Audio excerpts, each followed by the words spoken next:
एक शराबी खाली है बोतल में लकड़ी अन्ना अन्ना करे।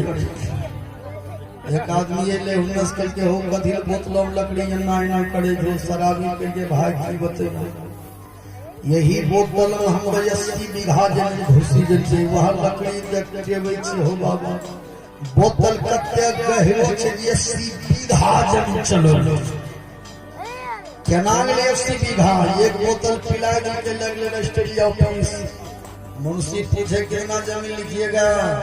सराजी के मुझे जे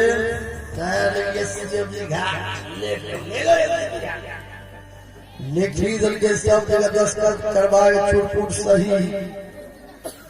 बाद में जमीन जोतल गेले जो धन दल के केवल दिखा दे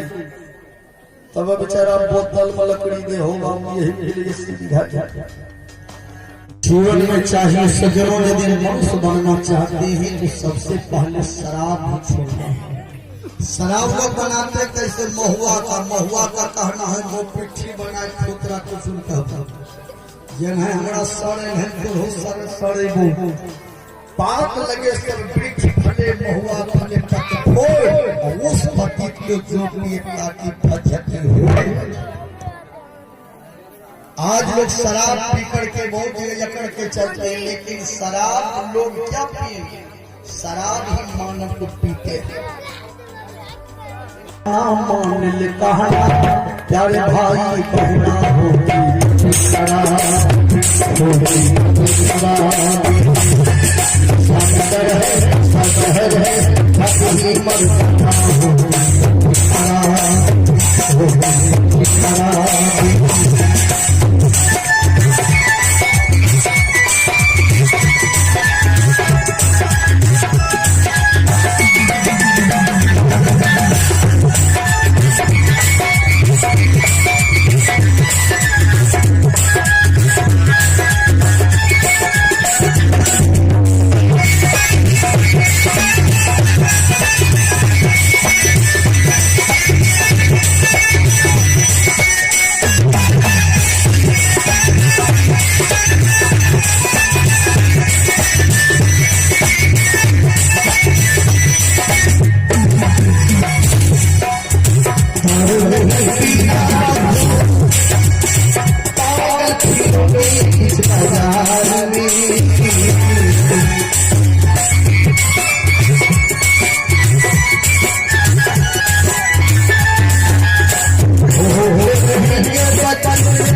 बड़े प्रेम से गुरु भगवान